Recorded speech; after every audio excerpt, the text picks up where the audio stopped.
केंद्र और राज्य सरकार के अन्य मंत्रीगण, सांसद, विधायक और यहाँ दूर दूर से आए हुए बंजारा समाज के मेरे भाई बहन, देश भर के किसान भाई और अन्य सभी महानुभाव और महाराष्ट्र के मेरे भाइयों बहनों, मैं वाशिम की पावन धरती से कोहरा देवी माता को प्रणाम करता हूं। आज नवरात्र में मुझे माता जगदम्बा के मंदिर में उनका आशीर्वाद प्राप्त करने का सौभाग्य हुआ। मैंने संत सेवालाल महाराज और संत रामराव महाराज जी की समाधि पर जाकर उनका आशीर्वाद भी लिया। मैं इस मंच से इन दोनों अपने महान संतों को शीश झुका करके नमन करता हूं। आज महान योद्धा और गोंडवाना रानी दुर्गावती जी की जन्म जयंती थी। पिछले वर्ष देश ने उनकी 500वीं जन्म जयंती मनाई थी। मैं रानी दुर्गावती को भी नमन करता हूं। साथियों, आज हरियाणा में मतदान भी हो रहा है। मैं हरियाणा के सभी देशभक्त लोगों से अपील करूंगा कि ज्यादा से ज्यादा संख्या में वोट करें। आपका वोट हरियाणा को विकास की नई ऊंचाई पर ले जाएगा। साथियों, नवरात्रि के इस पावन पवित्र समय में मुझे अभी पीएम किसान सम्मान निधि की 18वीं किस्त जारी करने का अवसर मिला। देश के 9.5 करोड़ किसानों के खातों में आज 20,000 करोड़ रुपए ट्रांसफर किए गए। महाराष्ट्र की डबल इंजन की सरकार को यहाँ के किसानों को डबल फायदा पहुंचा रही है। नमो शेतकारी महासम्मान योजना के तहत महाराष्ट्र के 90 लाख से ज्यादा किसानों को करीब 1900 करोड़ रुपए दिए गए। आज कृषि, पशुपालन और किसान उत्पाद संघ एफपीओ से जुड़े सैकड़ों करोड़ रुपए के प्रोजेक्ट की जनता को समर्पित किए। कोहरा देवी के आशीर्वाद से मुझे अभी लाडली बहन योजना की लाभार्थियों को मदद देने का भी सौभाग्य मिला है। ये योजना नारी शक्ति का सामर्थ्य बढ़ा रही है। मैं महाराष्ट्र के भाई बहनों को, देश के सभी किसान भाई बहनों को हार्दिक बधाई देता हूं। साथियों, आज यहां आने से पहले मुझे कोहरा देवी में बंजारा विरासत संग्रहालय के लोकार्पण का भी सौभाग्य मिला है। देश की महान बंजारा संस्कृति, इतनी बड़ी विरासत, इतनी प्राचीन परंपरा, ये म्यूजियम देश की नई पीढ़ियों को इनसे परिचित कराएगा। और मैं आप सबसे आग्रह करता हूं, जो मंच पर बैठे हैं उनको भी आग्रह करता हूं, आज जाने से पहले ये बंजारा विरासत संग्रहालय देख करके ही जाना।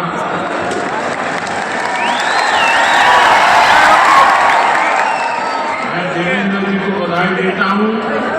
उन्होंने पहली सरकार के समय Modi ji I love you, और इसने उत्तम तरीके से आज मैंने इसको बना हुआ देखा।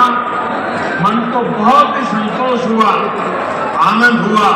और मैं तो आपसे आग्रह करूंगा, आप तो देखें, आपके परिवार को बाद में समय निकाल करके इसे देखने के लिए जरूर भेजें। मैं अभी कोहरा देवी में बंजारा समुदाय के भी कुछ महानुभावों से मिलकर इस म्यूजियम के जरिए उनकी विरासत को जो पहचान मिली है, उसका संतोष और गर्व का भाव उनके चेहरों पर था। मैं आप सभी को बंजारा विरासत म्यूजियम की बधाई देता हूं। साथियों, जिसको किसी ने नहीं पूछा उसको मोदी पूछता। हमारे बंजारा समाज ने भारत के सामाजिक जीवन में, भारत की निर्माण यात्रा में बहुत बड़ी भूमिका निभाई है। कला, संस्कृति, आध्यात्म, राष्ट्र रक्षा, व्यापार, हर क्षेत्र में इस समाज के महापुरुषों ने, महान विभूतियों ने देश के लिए क्या कुछ नहीं किया। राजा नफीसा बंजारा, उन्होंने विदेशी शासकों के कितने अत्याचार करे, उन्होंने समाज की सेवा में अपना जीवन समर्पित कर दिया। संत सेवालाल महाराज, स्वामी हाथीराम जी, संत ईश्वर सिंह बापू जी, संत डॉक्टर रामराव बापू महाराज, संत लक्ष्मण चैतन्य बापू जी, हमारे बंजारा समाज ने ऐसे कितने ही संत दिए जिन्होंने भारत की आध्यात्मिक चेतना को अच्छी ऊर्जा, पीढ़ी दर पीढ़ी, सैकड़ों हजारों वर्ष के समुदाय भारत के संस्कृति और परंपराओं को सहेजता और संभालता आया। आजादी की लड़ाई के समय अंग्रेज सरकार ने इस पूरे समुदाय को ही अपराधी घोषित कर दिया। लेकिन भाइयों बहनों, आजादी के बाद देश की जिम्मेदारी थी कि बंजारा समाज की चिंता करे, उन्हें सही सम्मान दे। और उस समय कांग्रेस की सरकारों ने क्या किया? कांग्रेस की नीतियों ने इस समाज को मुख्य धारा से काट दिया। आजादी के बाद कांग्रेस पार्टी पर जिस परिवार ने कब्जा किया, उसकी सोच शुरू से ही विदेशी रही। अंग्रेजी हुकूमत की तरह ही ये कांग्रेसी परिवार भी दलित, पिछड़ा, आदिवासियों को अपने बराबर नहीं मानते। इन्हें लगता है भारत पर एक परिवार की ही हुकूमत रहनी चाहिए, क्योंकि अंग्रेज ने ये हक देकर गए। इसलिए उन लोगों ने बंजारा समाज के प्रति हमेशा अपमानजनक रवैया बनाया।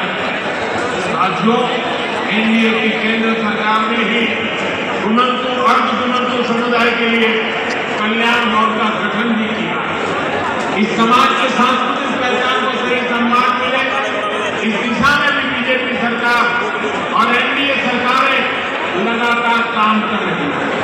विकास की गति तेज करने के लिए हम राज्य सरकार ने संत सेवालाल महाराज बंजारा तांडा समृद्धि अभियान भी चलाया।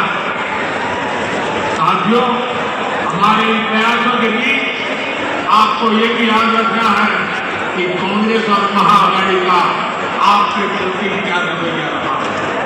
जब फडणवीस जी मुख्यमंत्री थे तब पैरादेवी के क्षेत्र के विकास की योजना बनी थी, लेकिन बीच में महाआघाड़ी की सरकार आई और उन्होंने इस काम पर ब्रेक लगा दिया। पौरादेवी के क्षेत्र का विकास तब आगे बढ़ा जब महायुति शिंदे जी के नेतृत्व में फिर से यहाँ सरकार बनी। आज इस योजना पर 700 करोड़ रुपए खर्च किए जा रहे हैं। इस तरफ तीर्थ स्थल के विकास से भक्तों को आसानी होगी और आसपास के क्षेत्रों में विकास भी तेज है। भाइयों बहनों, बीजेपी अपनी नीतियों से वंचित समाज को आगे बढ़ाना चाहती है, जबकि कांग्रेस सिर्फ लूटना जानती है। कांग्रेस गरीब को गरीब बनाकर रखना चाहती है। कमजोर और गरीब भारत कांग्रेस को उसकी राजनीति को बहुत सूट करता है। इसलिए आप सभी को कांग्रेस से बहुत सावधान रहना है। आज कांग्रेस को पूरी तरह से अर्बन नक्सल का गिरोह चला रहा है। कांग्रेस को लगता है कि अगर सब एक हो गए तो देश को बांटने का उनका एजेंडा फेल हो जाएगा। इसलिए हमें आपस में लड़वाना चाहते। पूरा देश देख रहा है कांग्रेस के खतरनाक एजेंडों को विकास सपोर्ट किसका सपोर्ट मिल रहा है। जो लोग भारत को आगे बढ़ने से रोकना चाहते हैं वो इन दिनों कांग्रेस के सबसे करीबी दोस्त हैं। इसलिए समय एक होने का हमारी एकता ही देश को बचाएगी। भाइयों बहनों, मैं महाराष्ट्र के लोगों को कांग्रेस की एक और करतूत बताना चाहता हूं। आपने खबरों में देखा होगा, अभी दिल्ली में हजारों करोड़ रुपए का ड्रग्स पकड़ा गया। और देखिए दूसरी बात, इस ड्रग्स रैकेट का मुख्य सरगना कौन निकला? कांग्रेस का एक नेता उसका मुख्य सरगना निकला। कांग्रेस युवाओं को नशे की लत में धकेलकर उस पैसे से चुनाव लड़ना और जीतना चाहती है। हमें इस खतरे से सावधान रहना है और दूसरों को भी सावधान करना है। हमें साथ मिलकर ये लड़ाई जीतनी होगी। साथियों, आज हमारी सरकार का हर निर्णय, हर नीति विकसित भारत को समझती है और विकसित भारत का बहुत बड़ा आधार हमारे किसान हैं। किसानों को सशक्त बनाने की दिशा में आज कई बड़े कदम उठाए गए। आज 9,200 किसान उत्पादक संघ एफपीओ देश को समर्पित किए। अभी कृषि के लिए कई इंफ्रास्ट्रक्चर प्रोजेक्ट का भी लोकार्पण हुआ। इनसे कृषि उत्पादों के स्टोरेज, प्रोसेसिंग और प्रबंधन की क्षमता बढ़ेगी। ये सारे प्रयास किसानों की आय बढ़ाने में मदद करेंगे। वैसे यहाँ महाराष्ट्र में तो किसानों को एनडीए सरकार में डबल फायदा हो रहा है। एकनाथ जी शिंदे की सरकार ने किसानों का बिजली बिल भी 0 कर दिया। आमच्या शेतकऱ्यांना बीजेचे बिल मिळत आहे, त्यावर शून्य लिहिलेले आहे ना, शून्य लिहिलेले आहे ना। साथियों, महाराष्ट्र के किसानों ने, विदर्भ के किसानों ने कई दशकों तक बड़े संकटों का सामना किया। कांग्रेस और उसके साथियों की सरकारों ने किसानों को बदहाल और गरीब बनाने में कोई कोर कसर नहीं छोड़ी। यहाँ जब तक महाआघाड़ी की सरकार थी, उसके 2 ही एजेंडे थे। पहला, किसानों से जुड़ी परियोजनाओं को ठप करना। दूसरा, इन परियोजनाओं के पैसे में भ्रष्टाचार करना। हम केंद्र से महाराष्ट्र के किसानों के लिए पैसा भेजते थे, लेकिन महाआघाड़ी सरकार का बंदर बांट करके खा जाती। कांग्रेस ने हमेशा किसानों का जीवन मुश्किल बनाया। वो आज भी वही पुराना खेल खेल रही है। इसलिए कांग्रेस को पीएम किसान सम्मान निधि योजना पसंद नहीं आती। कांग्रेस इस योजना का मजाक उड़ाती, किसानों को मिल रहे पैसों का विरोध करती है, क्योंकि किसानों के खातों में जा रहे पैसों से उनको जो कमाई करनी चाहिए, उनको जो कटनी करनी चाहिए, भ्रष्टाचार करना चाहिए, उसका अवसर नहीं रहा। आज पड़ोसी राज्य कर्नाटक को देखिए, जैसे महाराष्ट्र में महायुति सरकार किसान सम्मान निधि के साथ अलग से पैसे देती है, ऐसे ही कर्नाटक में बीजेपी सरकार देती थी। यहाँ कर्नाटक के मेरे कई बंजारा परिवार यहाँ आए हुए, लेकिन जैसे ही कर्नाटक में कांग्रेस की सरकार आई, उन्होंने वो पैसा देना बंद कर दिया। वहां की कई सिंचाई परियोजनाओं से राज्य सरकार ने मुंह फेर लिया। कर्नाटक में कांग्रेस ने बीज की कीमतें भी बढ़ा दी। हर चुनाव से पहले कर्ज माफी का झूठा वादा कांग्रेस का पसंदीदा हथकंडा।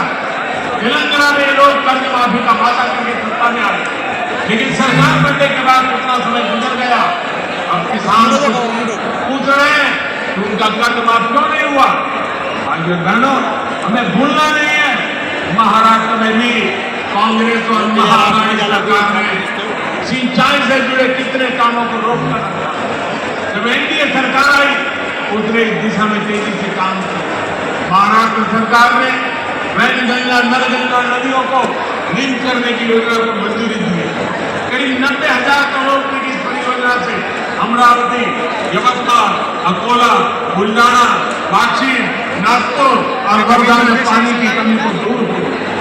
महाराष्ट्र की सरकार कपास और सोयाबीन की खेती करने वाले किसानों को आर्थिक मदद भी दे रही है। किसानों के खातों में कपास और